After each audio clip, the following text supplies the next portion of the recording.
I promise I don't have Madonna hands under these gloves. What are Madonna hands? Oh, Madonna's like Skeletor. She has like Skeletor hands, and so she wears gloves everywhere. So that she has a very inappropriate cartoony voice.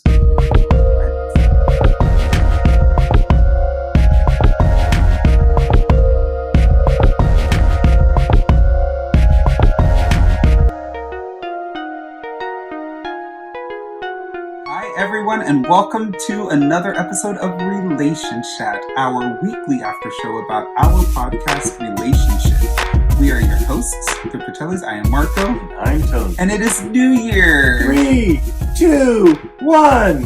Happy Drink! Wednesday. We hope everyone is having a good start to their New Year's Eve. And all the festivities are going to take place tonight, I'm sure. So everyone, make sure you're safe because we need to see you in 2020. Please. Love it. So we had a fantastic episode this week.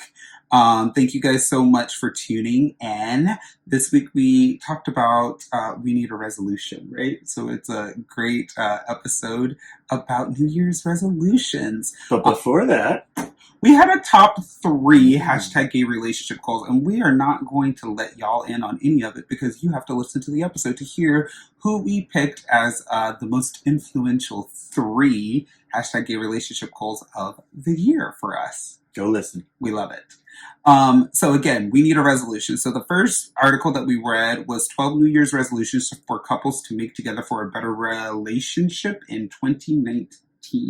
Now 2020. 2020 is what we said. This was written in 2018 for 2019, but we care about 2020 at this point. So make sure you guys listen in on that so you can hear what that was all about. And then the next one on Insider was Insider.com was the top top resolutions people want their spouse to make in 2020. At this point, this was written about 2019, but we found it very fascinating about the things that couples actually cared about regarding their spouses.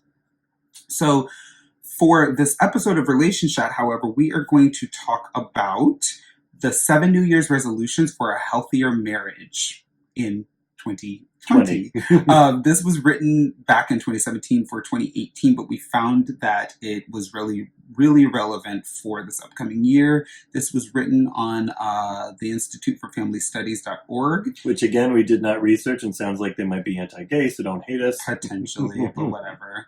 We just enjoyed the information. We don't enjoy their potential. We don't know. I mean, they could be very modern with their family studies. The design of the website leads me to believe that maybe they are. But the name, it's concerning. Yes, very. That being said, the number 1 is double down on your positive time together. I liked this. Examine your leisure time. Are you regularly doing something with your spare time as a couple that you both enjoy doing? Playing arms on the Switch. Well, I think that this is really important because I think that you and I have a lot of bad habits of of being in the same room with one another, but not maximizing our time together with one another. That's true. And that's a huge problem. So we definitely need to make sure we're on top of that. Number 2 brings us to the next one. Turn your phones off. Making sure that when you are together with one another that you are spending time together. No social media, none of that stuff. So we can make sure that that is really good. Number 3, listen to your wife or partner. What wife? Listen to your partner. Makes because me think I'm always right.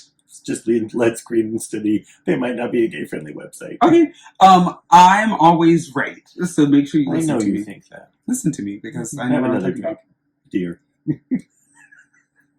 I just wanted to show the gloves somewhere. That wasn't obvious at all. Number 4, make a baby. Well, that's not happening. But do build your family and find out what that means for you guys. Adopt a puppy. Adopt a cat. Adopt a Coke habit. But do whatever you have to do. I'm just kidding. Don't do that last part. That's funny. Number 5, find at least one older, wiser, married couple to spend time with this year. I really enjoyed. I like that. That is something it's been our goal for a long time. Yeah. Yeah. The older gays, where you at? Number 6, forgive your spouse and remember that you need forgiveness too. This is something that is really important, and you have to absolutely remember that your spouse and you are worth forgiveness. And that is really important because you can't hold on to that baggage and think that you're going to be able to recover from it throughout the year. Well, and realizing that you need forgiveness too can help you put you into a better frame to forgive your spouse because you're both the same. You both need forgiveness. Absolutely. Number 7, if you struggled in your marriage last year, don't wait too long to get help. Again, very always important. Love that advice. Very important advice. Make sure you guys are doing your best to seek help in whatever way is necessary. Friends, family support, professional.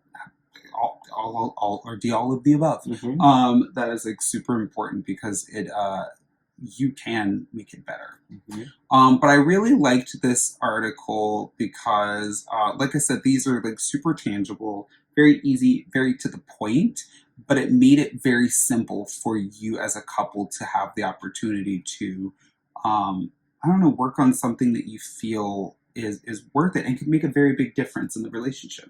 Well, I also like that at the end they had like a couple of like quick tips kind of a deal. And so if you are one of those many people who kind of has issues with therapy, they talk about taking just a couples workshop, which is completely different. It's a fun activity. It could be just a few hours. It could be a weekend, but it can help you to reconnect, build some skills, have some laughs, meet some interesting people. It's a good idea. I liked the second bullet point that said, don't shout fire in a crowded theater. Sometimes when marriages get tough, people threaten to quit or get a divorce with statements often said in anger like, I don't even know why I married you, or there's no point to stay together if you're going to be that way. If you want your marriage to work, you can't keep saying things that suggest there is no future. Sound advice. Super important. Mm-hmm. Number 3 on that is if you both agree, seek counseling together, which again, we've said already, which is super important.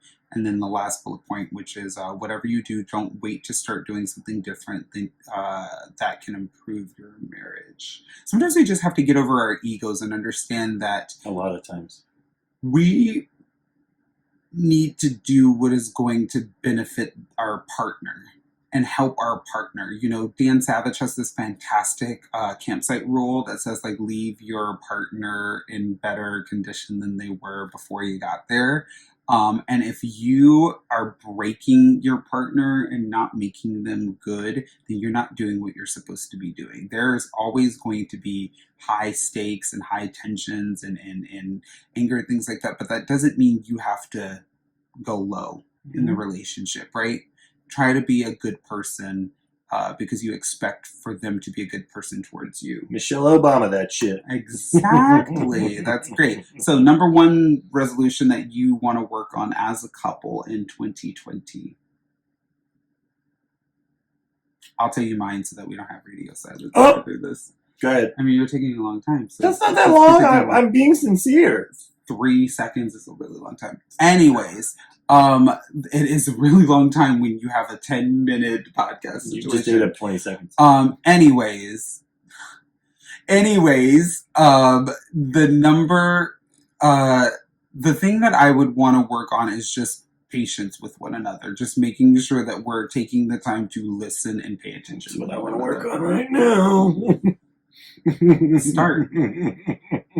Now's as good a time as any. I like the idea of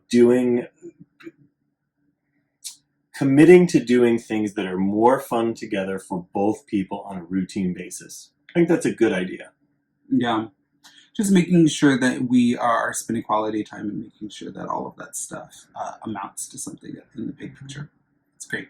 That being said, thank you guys so much for being a part of this. We would love to hear about your couple's resolutions so that we can get some more ideas about ways to make this thing work.